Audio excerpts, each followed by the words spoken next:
Hello, welcome to RPM News Weekly, a roundup of important automotive news that goes behind the headlines. I'm your host, Rich Tabor. This week, RPM News Weekly goes on the road to ski country with Field Correspondent Rane Newcomb for a first drive report on the 2017 Dodge Challenger GT, the world's first and only all-wheel drive American muscle coupe. We follow that up with a look at MOPAR's 80th anniversary. Then an announcement from Volkswagen regarding a sponsorship to promote access to snow sports in the United States. And conclude this week with additional video highlights of the Dodge Challenger GT Winter Drive event. Let's go to Rane Newcomb at Club Motorsports in Tamworth, New Hampshire. Coming to you from Tamworth, New Hampshire Club Motorsport for RPM News, I'm Rane Newcomb.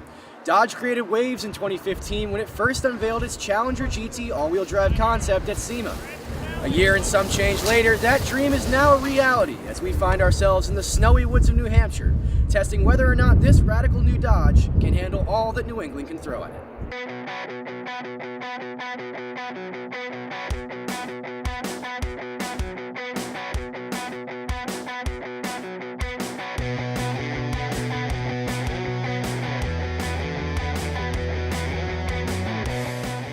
This car is very planted in the snow. When I first experienced it, I was honestly quite surprised with, how poised it was, because I was almost kind of expecting it when I first got in here for it to just be an absolute mess, because even though it's an all-wheel drive, this has an active differential, meaning that until it really needs it, this is essentially a rear-wheel drive vehicle. I was figuring it was going to be all over the place, very unmanageable, but no, it's very planted, very solid, and I would have no problem at all taking this thing through a New England winter or any other winter that might offer up some serious snowfall.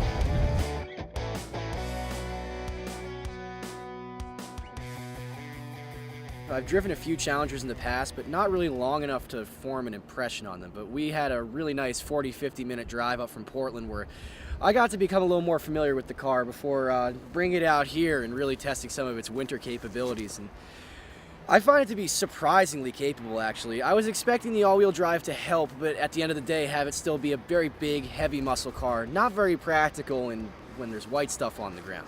However, I was very surprised. It can tackle hills with ease, with no traction control on whatsoever. And I guess you can have to take my word for it, and the footage that follows, it's quite fun when you get it sideways.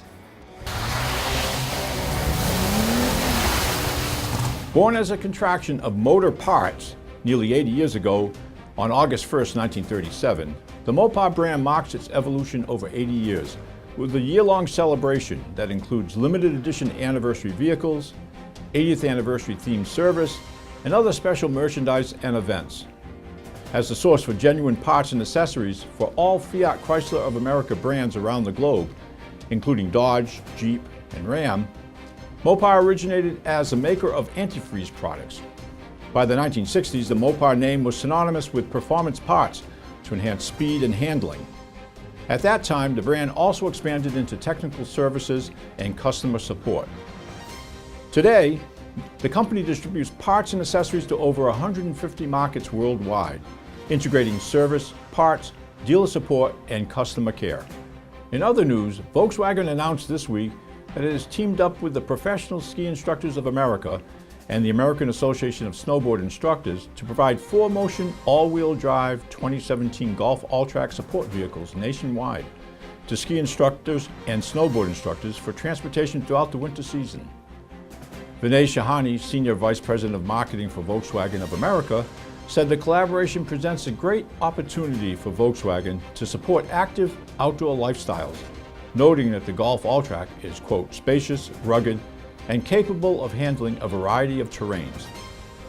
The Professional Ski Instructors of America and the American Association of Snowboard Instructors comprise more than 32,500 U.S. snow sports professionals who teach an average of 20 days a winter, offering traditional alpine, cross-country, snowboard, and telemark lessons, as well as adaptive curriculum for disabled winter sports enthusiasts. Tune in next week for another edition of RPM News Weekly. I'm your host, Rich Tabor. Thank you for watching.